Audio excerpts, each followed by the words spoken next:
नमस्कार। प्रारंभ पर आप सभी का स्वागत है। मैं अवनीश। हमारे साथ हैं व्यालोक पाठक जी। आइए सबसे पहले स्वागत कर लेते हैं व्यालोक जी का। व्यालोक जी नमस्कार, राम राम, जय जय जय Shri Siya Ram.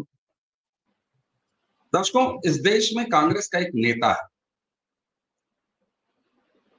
Member of parliament भी है, नाम है राहुल गांधी। महाबदतमीज और महाबेहुदा।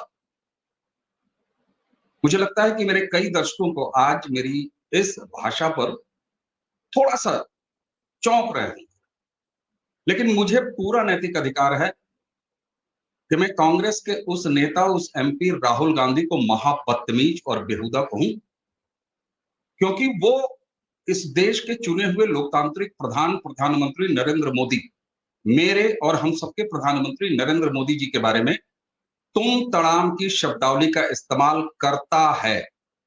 इसलिए राहुल गांधी, अब कम से कम प्रारब्ध के इस मंच से और मेरी तरफ से आप तो छोड़ दीजिए, तुम कहलाने का भी पात्र नहीं है। अगर तुम भी कहना होगा तो उसको मैं एक बदतमीज तुम कह के बुलाऊंगा। अब उसने एक ऐसी बात कहना शुरू किया है, वो लगातार देश को बांट रहा है, बांटने का प्रयास कर रहा है।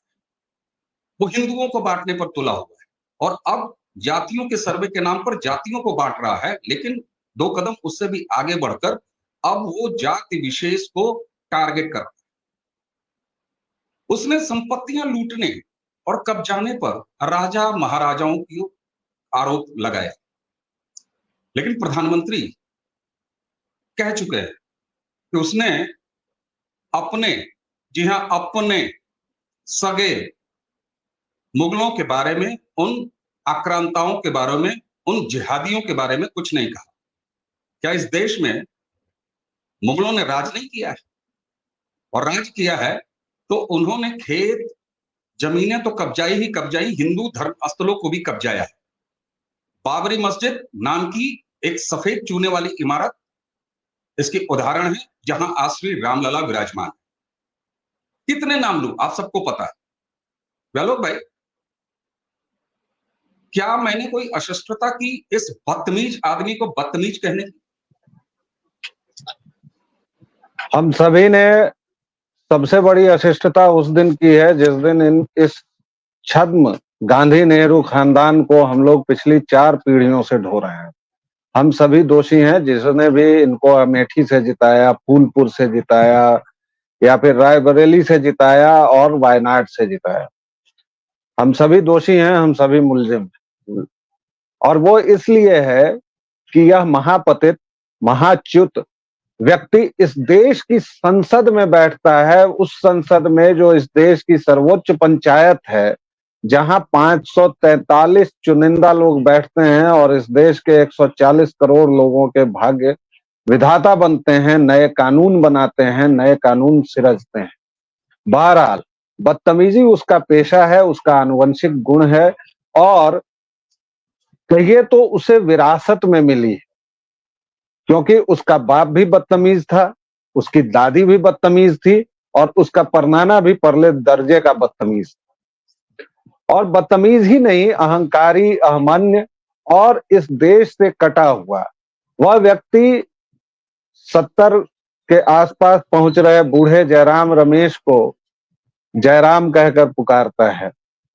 और वह उसके अपने नौकर चाकरों की बात है, उससे हमें बहुत मतलब नहीं है, किंतु इस देश के प्रधानमंत्री जो बाकायदा एक धुआंधार मैंडेट लेकर प्रधानमंत्री बने हैं, और प्रधानमंत्री कोई भी हो, चाहे वो उसकी मां के प्रधानमंत्रित्व काल में जो रोबोट प्रधानमंत्री बिठाए गए थे, तब भी अगर पाकिस्तान में उनको लेकर कोई बात हुई तो ये वही नरेंद्र मोदी थे जिन्होंने कहा कि हमारे देश के प्रधानमंत्री के साथ कोई गलत बात या बदजुबानी बर्दाश्त नहीं की जाएगी। और हम लोगों ने भी कभी, हाँ, जब वह पद पर नहीं रहे तो हम उनको मनमोहन सिंह या रेनकोट पहनकर नहाने वाले प्रधानमंत्री, क्योंकि उन्होंने इतने सारे पाप किए हैं कांग्रेस के, वो महान अर्थशास्त्री हो सकते हैं, मैं उस पर डिबेट में नहीं जाऊंगा, वो बहुत भले सरदार जी हो सकते हैं, उस पर भी मैं डिबेट में नहीं जाऊंगा, लेकिन कांग्रेस पार्टी की जिसने सेवा की है, जिसने इस देश को हमेशा तोड़ने का षड्यंत्र किया है,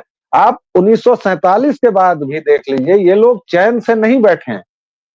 आप इनकी पूरी हिस्ट्री ज्योग्राफी खंगाल लीजिए। जब हैदराबाद में रजाकार लगातार अत्याचार कर रहे थे, तब भी 1 साल तक इस देश का तत्कालीन प्रधानमंत्री बैठा रहा और उसने तत्कालीन गृह मंत्री के हाथ बांध कर रखे। भला हो कि वह कहीं घूमने गया और सरदार पटेल ने हैदराबाद को मुक्त कराया, वरना कश्मीर की तरह हैदराबाद भी एक नासूर होता है। उस व्यक्ति ने क्या क्या नासूर नहीं दिया। बहरहाल, यह जो राहुल गांधी नाम का विषधर है, मैं तो इसे विषधर ही कहता रहा हूं, यह इतना अवमान्य है कि यह नरेंद्र मोदी को तुम और ताम बोलता है, जबकि नरेंद्र मोदी, और यही नहीं अवमान्य है, इसकी बहन भी अवमान्य है। क्योंकि एक बार नरेंद्र मोदी, आपको याद होगा, प्रधानमंत्री नरेंद्र मोदी ने कहा था कि प्रियंका तो मेरी बिटिया जैसी हैं, तो उस बदतमीज ने यह कहा था कि मेरे पिता फलाने हैं, धमाके हैं, मेरे पिता वो नहीं हो सकते। प्रधानमंत्री मोदी को तो खैर इन पूरे कांग्रेसियों ने कितनी गालियां दी, कोई नीच कहता है, कोई कुछ कहता है, लेकिन वह जानते हैं कि कीचड़ में पत्थर नहीं मारना है, इसलिए वो नहीं मारेंगे। लेकिन हम लोग तो सफाई कर्मी हैं, तो हमें तो कीचड़ में उतरना होगा। प्रधानमंत्री हैं, वह हमें निर्देशित कर सकते हैं, वह कुछ सफाई कर्मियों को बुला सकते हैं। इसलिए हम लोग इस पतित, इस च्युत राहुल गांधी को कतई कोई भी आदरवाची संबोधन तो छोड़िए, इसको आप कहना भी जघन्य है। और चाहे इसके लिए उसको सांसदी का विशेषाधिकार का मामला हो या जो भी हो, लेकिन यह व्यक्ति, और इसने जो आपने बांटने की बात कही है, इसने कब नहीं बांटा है। चाहे उसकी भारत जलाओ यात्रा हो, जिसमें यह कंटेनरों में बैठकर और जगह जगह घुमा और जिसके हिसाब से पूरे देश में इसने एक बदलाव महसूस किया, बदलाव ला दिया, क्रांतिकारी कदम उठाया, उसमें भी आप देखिए जातिगत जनगणना की बात ये कर रहा है। मजे की बात यह है कि हम लोग सारी चीजें भूल जाते हैं। इसकी जब सरकार थी आखिरी लैप में, तो 2010 में ये लोग बाकायदा 5,000 करोड़ रुपए फूंक कर वह काम करवा चुके हैं। और अरुण जेटली जब जिंदा थे तो उन्होंने पुर्जे पुर्जे खोल कर रखे थे। उस रिपोर्ट के हिसाब से भारत में 5 लाख से अधिक जातियां हैं। जितने गांव नहीं है उतनी जातियां हैं। क्यों? क्योंकि इसने अपने वफादारों को, अपने नौकर चाकरों को एक एनजीओ बनवाकर और सारी गणना करने का काम दिया, जिन्होंने सारे पैसे डकारे और बैठकर घर में। इस व्यक्ति से कोई यह सवाल क्यों नहीं पूछता कि तुमने जो जातिगत जनगणना करवाई थी, क्या इस देश का पैसा तुम्हारे बाबूजी का है, जो 5,000 करोड़ रुपए खर्च करके तुमने करवाई और उसको अभी प्रकाशित नहीं कर रहे हो, अभी तक प्रकाशित नहीं किया, और फिर से एक नया बखेड़ा शुरू कर रहे हो। और अब इसने क्षत्रिय राजाओं के साथ जो शुरू किया, उस पर आगे बात करेंगे। फिलहाल आप कुछ कह रहे थे। बिल्कुल। और बहलोत जी, आपने कांग्रेस की सरकार रहते, मनमोहन जी की सरकार रहते हुए जिस जातीय सर्वे की बात की, जिस गणना की बात की, उसमें 5 लाख जो जातियां निकल के आई हैं, मैं इसको जरा, आपने कहा कि ड्राइंग रूम में बैठ के और अपने कुछ चेले चपाटे उनको पैसे देके करवा लिए और उन्होंने फर्जी तरीके से कर दिया। लेकिन ये 5 लाख की संख्या भारत में जातियों के नाम पर की गई। इसमें निश्चित रूप से बहुसंख्यक जातियां, ज्यादातर जातियां हिंदुओं के बीच से निकली होंगी। तो आप सोचे, अगर ये मैं कहूं कि ये ओबीसी, अगड़ा, पिछड़ा, एसटी, एससी, इन तमाम लोगों में बांटने का प्रयास कर रहा है, तो क्या इसने 5 लाख टुकड़े करने की कोशिश की थी हिंदुओं की? ऐसा क्यों ना कहा जाए? ऐसा बिल्कुल कहा जाए, इसने जानबूझ के ही किया। और उसमें इसके जो नौकर चाकर थे, जो एनजीओ वाले थे, उन्होंने और घी डाला और बारूद डाला। और इसकी पूरी कोशिश है, इसने पूरे देश को बांटने के बजाय इसने हिंदू समाज को बांटने की लगातार कोशिश की है। अब देखिए, जातीय जनगणना की बात ये जब भी करता है तो ये मुसलमानों का नाम भी नहीं लेता, जबकि कौन नहीं जानता है कि मुसलमानों में 73 फिरके हैं और 150 से 250 जातियां हैं। कौन नहीं जानता है अशराफ और पसमानदा को? कौन नहीं जानता है कि एक बरेलवी और एक अहमदिया में क्या अंतर होगा? अहमदिया को तो खैर ये लोग मुसलमान मानते भी नहीं है। कौन नहीं जानता है कि मस्जिदों के बाहर कई बार इस तरह की सूचना लिखी होती है कि फलाने मुसलमान का इधर आना वर्जित है। एक फिरके वाला दूसरे फिरके की मस्जिद में नहीं जा सकता, नमाज नहीं पढ़ सकता। लेकिन ये लोग उस पर कुछ नहीं बोलेंगे। ये क्षत्रिय राजाओं के बारे में बोलेंगे कि उन्होंने जमीन लूट ली। और जैसा प्रधानमंत्री ने कहा, उन्होंने एकाध राजाओं के नाम लिया। हमारे पास तो पूरी फेहरिस्त है हिंदू राजाओं की, हिंदू साम्राज्ञियों की। और जब ये पश्चिम के अर्धनग्न, अशिक्षित यूरोपीय बर्बर और ये रेगिस्तानी बर्बर एक रोटी के लिए मारकाट कर रहे थे, तब हमारे यहाँ अहिल्याबाई होलकर हुआ करती थी, तब हमारे यहाँ रानी चेन्नम्मा हुआ करती थी, तब हमारे यहाँ झांसी की रानी हुआ करती थी। ये किस मुंह से बात करते हैं? और अब जब इनके सारे पर्दे हटने शुरू हो गए हैं तो इनकी खलबलाहट, इनकी बौखलाहट दिखती है। देखिए, राहुल बेसिकली मूलतः वह एक ईसाई धर्म प्रचारक है और उसका मुख्य काम है इस देश में वेटिकन के आदेश पर धर्मांतरण को बढ़ावा देना और हिंदू धर्म को, हिंदू समाज को टुकड़े टुकड़े में बांटना। आप देखिए कि दक्षिण भारत में उसका पार्टनर कौन है? वही नाबदानी कीड़ा है जो सनातन को इरेडिकेट करने की बात करता है। आप देखिए बिहार में उसका पार्टनर कौन है, जिसका एक नेता लगातार रामचरितमानस को गाली देता है। आप देखिए यूपी में उसका पार्टनर कौन है, वही अखिलेश यादव है, जिसकी पार्टी के नेताओं ने क्या क्या हिंदू समाज के बारे में नहीं बोला है, जो राम मंदिर की प्राण प्रतिष्ठा में नहीं गए। और उसके बाद कल उनकी पत्नी ने सफेद झूठ बोल दिया है कि हमें तो निमंत्रण ही नहीं मिला था और हम हर एक मंदिर जाएंगे। आप जाइए मंदिर, आप कौन सा ऐसा करेंगे भाई? ये आपका चॉइस है। और हिंदू समाज तो इतना उदार है, सनातनी समाज तो इतना उदार है कि आप मंदिर जाएं न जाएं, हम कोई अब्राहमिक पंथ के फॉलोअर नहीं है कि आपको संडे को चर्च जाना ही है, आपको फ्राइडे को नमाज पढ़नी ही पढ़नी है। हमारे लिए कुछ भी मस्ट डू की लिस्ट नहीं है। हमारे लिए कोई भी एक किताब नहीं है कि यही किताब अंतिम सत्य है। हम तो सत्य के संधान में लगे हुए हैं, हमारी पुश्तें सत्य के संधान में खप गई। और ये व्यक्ति हिंदू राजाओं को गाली दे रहा है, लेकिन जो मुगल आक्रमणकारी थे, बर्बर थे, लुटेरे थे, डकैत थे, उनके बारे में ये एक शब्द नहीं बोलता है। यूरोपियन लुटेरों के बारे में इसके मुंह से एक शब्द नहीं निकलता है, क्योंकि ये उसके दादा परदादा थे या परनाना थे, जो भी थे, व्हाटएवर। इसकी माँ के पिता तो मुसोलिनी के साथ लड़े हुए थे। ये सब बातें इसको समझ में नहीं आती हैं, लेकिन ये हिंदू राजा जमीन छीनते थे। वाह मेरे भाई।